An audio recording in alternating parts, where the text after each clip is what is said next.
kami mau mendengarkan sabda, bersabdalah kepada kami Tuhan. Ketika kami membaca Alkitab yang adalah firman, kiranya Roh yang kudus menguasai hati dan pikiran kami, memberikan pencerahan kepada kami, supaya kami mengerti kebenaran firman itu, menerimanya dengan sukacita dan menjadi pelaku firman. Tuhan, tolonglah hamba-Mu yang akan menyampaikan kebenaran firman Tuhan. Kuasai hamba dengan kuasa-Mu, sehingga melalui rangkaian ibadah kami saat ini dan melalui pemberitaan firman Allah, semua kami diberkati oleh Tuhan. Kuasa Roh Kudus menguasai kami sekalian, biar kami boleh fokus kepada pemberitaan firman Tuhan. Berbicaralah ya Bapa, kami siap mendengarkannya. Di dalam nama Yesus Kristus Tuhan kami berdoa dan mengucap syukur. Haleluya. Amin. Shalom. Jemaat yang dikasihi oleh Tuhan, silakan duduk kembali.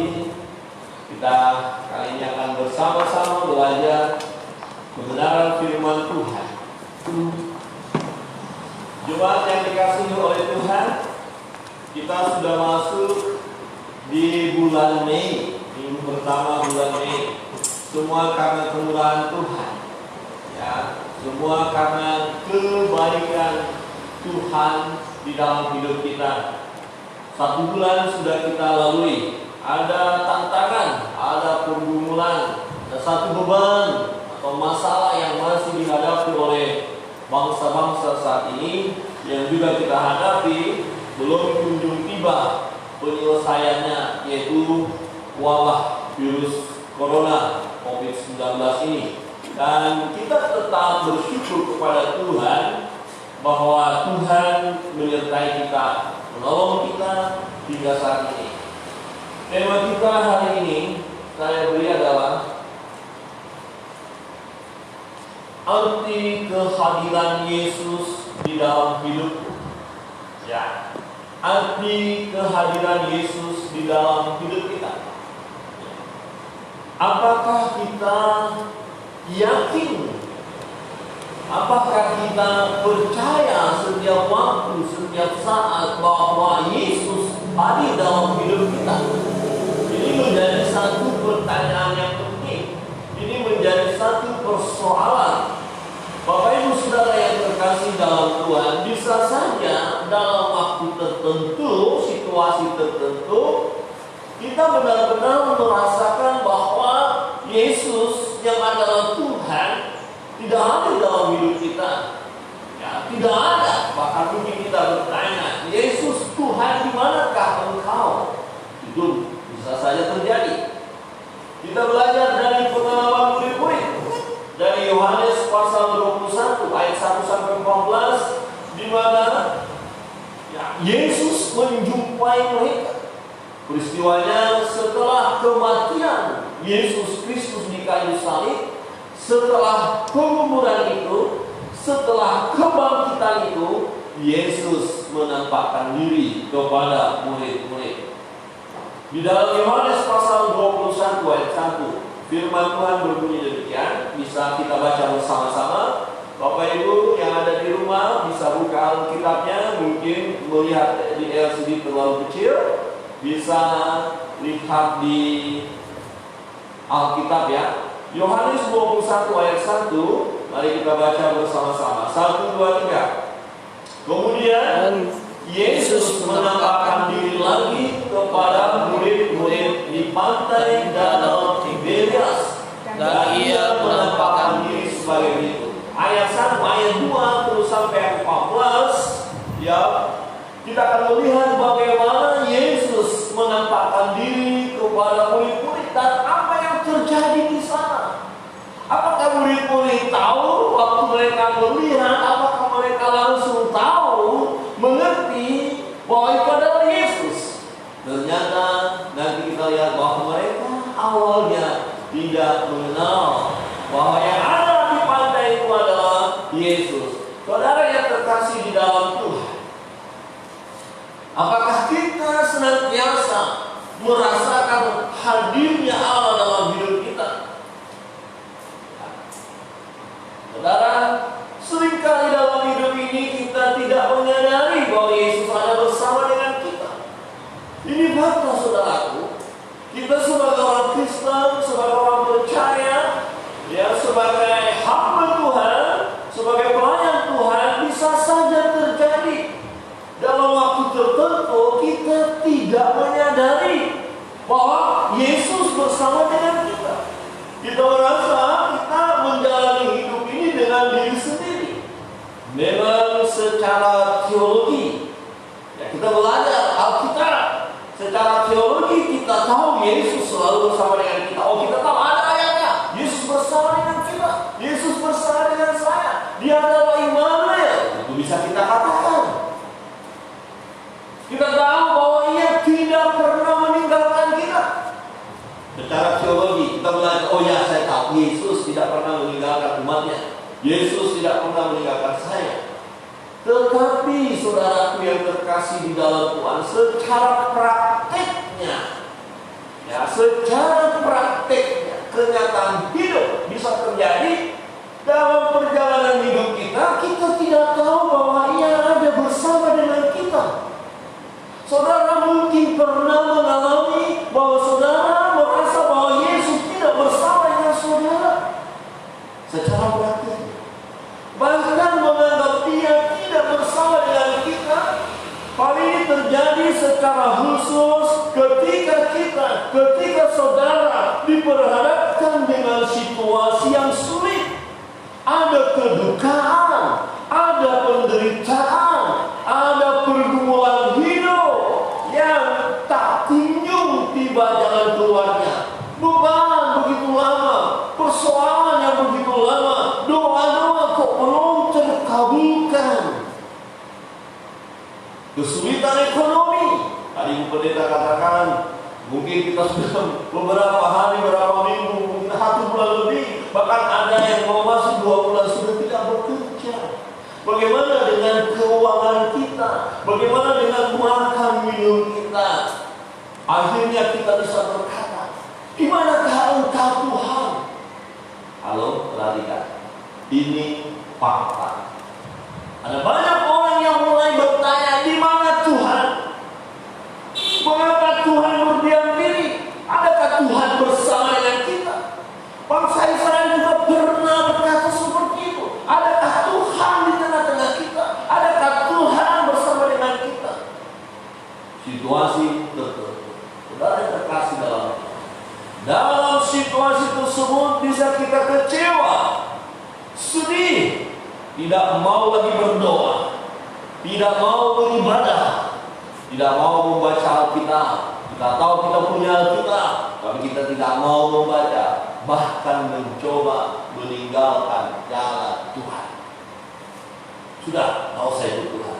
Mana Tuhan bersama dengan kita? Hidupku begini terus, susah terus, menderita terus. Dan ini adalah fakta, saudaraku. Ini terjadi juga di kalangan orang yang menyebut dirinya sebagai orang Kristen. Saya tidak tahu apakah pernah kita alami, atau mungkin ada di antara kita sedang mengalaminya, saudara. Ini kenyataan. Kita tidak bisa pungkiri situasi seperti yang saya katakan tadi, pergumulan yang luar biasa. Kita bisa merasa, apakah Tuhan ada bersama dengan saya? Hadir nggak Tuhan di rumah saya? Hadir nggak Tuhan di pekerjaan saya? Hadir nggak Tuhan dalam hidup saya? Saudara, itu menjadi satu pertanyaan penting bagi kita. Apa arti kehadiran Yesus dalam hidup kita? Tadi secara teologi kita belajar firman Tuhan, kita tahu Yesus ada. Yesus bersama dengan orang percaya. Yesus bersama dengan saya. Tetapi fakta menunjukkan ketika kita dalam masa sukar itu, seringkali kita tidak merasakan bahwa Yesus bersama dengan kita. Yesus tidak hadir dalam hidup kita. Kita bertanya, di manakah Engkau Tuhan? Apa arti kehadiran Yesus dalam hidup kita? Apa arti kehadiran Yesus dalam hidupmu? Saudara yang terkasih dalam Tuhan, ini satu pertanyaan penting. Apakah arti kehadiran Yesus dalam hidup saudara? Atau apa betul Yesus hadir dalam hidup saudara? Apa betul Yesus hadir dalam hidupku? Murid-murid setelah Yesus mati di kayu salib itu memang sudah menampakkan diri setelah bangkit 2 kali. Dan ini adalah penampakan Yesus yang ketiga kali, perjumpaan Yesus dengan mereka yang ketiga kali. Dan murid-murid akhirnya menyadari bahwa Yesus menyertai mereka. Yesus hadir dalam perjalanan hidup mereka. Saudara yang terkasih dalam Tuhan, dalam Yohanes pasal 21 ayat 7 berbunyi demikian. Maka murid yang dikasihi Yesus itu berkata kepada Petrus, "Itu Tuhan." Saudara, mereka ada di laut, di danau itu, dan Yesus ada di pantai. Ya, itu Tuhan.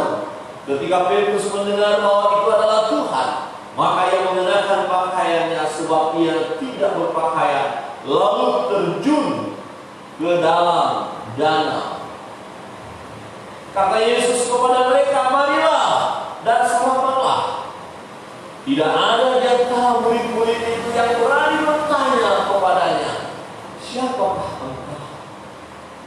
Sebab mereka tahu bahwa Ia adalah Tuhan. Sebab mereka tahu bahwa Ia adalah Tuhan.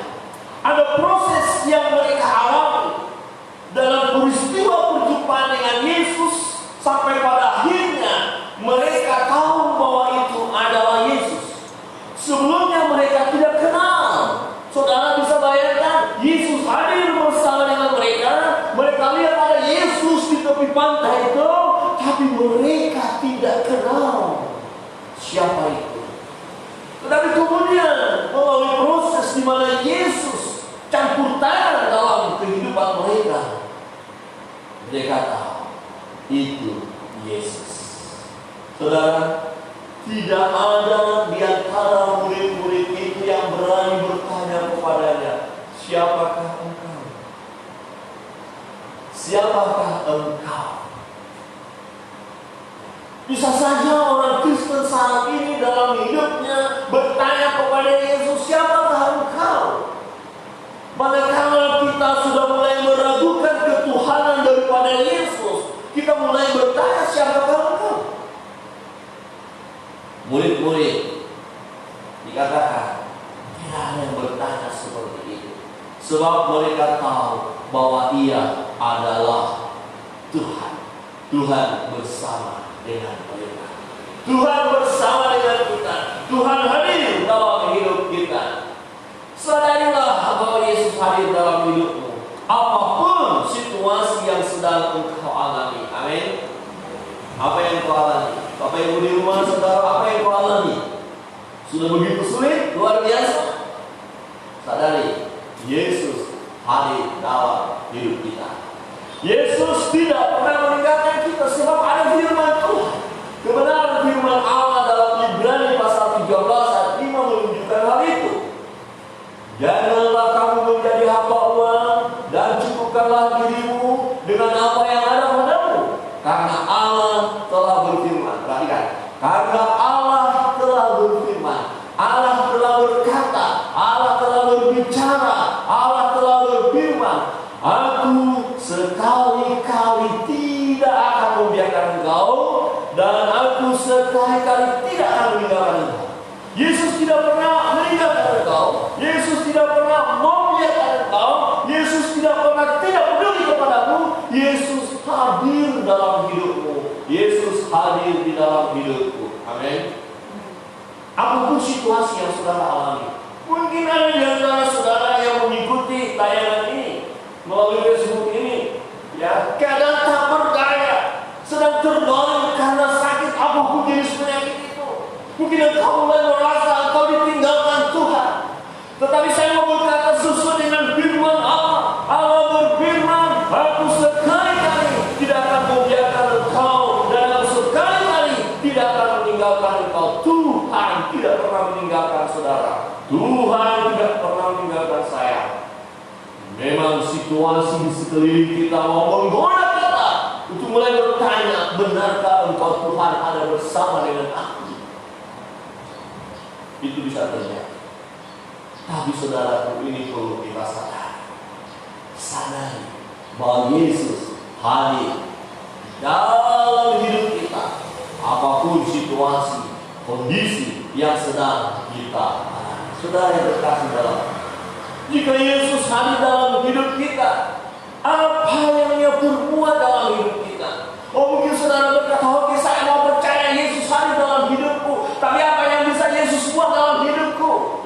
Aku sekarang dalam keadaan kecewa, aku sekarang dalam keadaan putus asa, aku sekarang dalam keadaan kesulitan, aku dalam keadaan terpuruk. Oke, aku percaya Yesus hadir dalam hidupku. Apa yang Ia perbuat dalam hidupku? Saudara yang terkasih dalam Tuhan, jangan pernah kita meragukan kehadiran Yesus dalam hidup kita. Jangan pernah meragukan kehadiran Yesus dalam hidup kita. Kehadiran Yesus dalam hidup kita sangatlah berarti. Saudara kan bisa rasakan, bisa menikmati betapa dahsyatnya kuasa Tuhan itu. Perlu terus meyakini, mengimani kehadiran Yesus dalam hidup kita. Dan kita bertanya, mengapa kita tidak meragukan kehadiran Yesus dalam hidup ini? Kenyataan seperti ini yang aku alami. Wajar dong kalau saya meragukan kuasa Tuhan. Wajar dong kalau saya meragukan kehadiran Yesus. Hidup saya seperti ini, kenapa Dia tidak tolong saya? Kenapa Dia tidak sembuhkan saya? Kenapa tidak ibu saya? Mungkin kita bertanya demikian. Dalam Yohanes 21 ayat 1 sampai 14, kita melihat melalui pengalaman murid-murid yang tadinya juga kalau kita belajar melihat pengalaman mereka, sempat juga mereka kecewa dalam hidup mereka sebagai murid Kristus, sebagai pengikut Kristus. Alasannya mengapa kita tidak perlu meragukan tentang kehadiran Yesus. Yang pertama adalah Yesus adalah Tuhan Allah yang Maha Hadir. Yakin? Katakan kiri kanan. Yesus adalah Tuhan Allah yang Maha Hadir. Tuhan Allah yang Maha Hadir. Ya, di ayat 1, perhatikan tadi kita sudah bahas. Kemudian Yesus menampakkan diri lagi kepada murid-muridnya di pantai Danau Tiberias, dan Ia menampakkan diri sebagai berikut. Jelaskan. Dan di ayat 4, ketika hari mulai siang, Yesus berdiri di pantai. Akan tetapi murid-murid itu tidak tahu bahwa Ia adalah Yesus. Perhatikan. Mereka melihat ada seseorang di pantai itu, tapi mereka tidak tahu bahwa itu adalah Yesus. Yang saya pikirkan begini Bapak Ibu. Ya. Murid-murid melihat, jelas sekali terlihat sesosok pribadi, tapi mereka tidak kenal.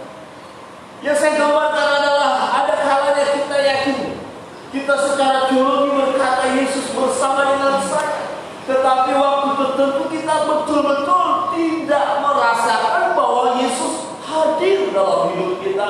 Sama dengan murid-murid tidak merasakan kehadiran Yesus. Kenapa kehadiran Yesus tidak berdampak dalam hidup mereka? Bahkan mereka tidak tahu bahwa itu adalah Yesus. Di ayat 14, itulah ketiga kalinya Yesus menampakkan diri kepada murid-muridnya sesudah Ia bangkit dari antara orang. Yang ketiga kali. Artinya sebenarnya cukup, ya, cukup peluang untuk mengenal Yesus ada, ya, supaya mereka tidak meragukan lagi tentang Yesus. Tetapi fakta menunjukkan bahwa mereka tidak kenal Yesus. Tetapi Yesus tahu keadaan murid-murid. Dalam kondisi seperti itu Yesus hadir. Yesus datang dalam kehidupan murid-murid. Yesus datang menjumpai murid-murid. Yesus hadir dalam kehidupan murid-murid itu. Memang sangat ironis sekali. Yesus hadir tetapi mereka tidak tahu kalau itu Yesus. Gambarannya begini, ironis sekali. Kalau saudara beribadah, memuji, menyembah, memuliakan Tuhan, tapi saudara tidak merasakan hadirat Tuhan. Saudara tidak tahu bahwa Yesus hadir bersama dengan saudara. Sekalipun saudara beribadah di rumah, saya mau mengatakan Yesus hadir di rumah saudara. Amin. Yesus hadir di kos saudara. Saudara harus rasakan itu. Ketika saudara beribadah kepada Dia, dimanapun kita berada, Yesus hadir. Mengapa kita percaya bahwa Dia hadir? Karena Dia adalah Allah Tuhan yang Maha Hadir. Dia sudah bangkit dari antara orang mati. Dia bisa berada di mana saja. Dia adalah Tuhan. Dia Allah yang Maha Hadir, saudaraku. Dia hadir dalam hidupmu. Dia hadir dalam hidupku. Dia hadir di dalam pergumulanmu. Dia hadir dalam persoalanmu. Dia hadir, hanya seringkali kita yang tidak menyadari bahwa Yesus hadir dalam hidup kita. Saudara yang terkasih dalam Tuhan, Yesus hadir dalam hidup kita. Karena Dia adalah Allah yang Maha Hadir. Ya. Karena Dia bangkit dari kematian itu. Dia hidup. Yesus mampu menampakkan diri kepada murid-murid karena yang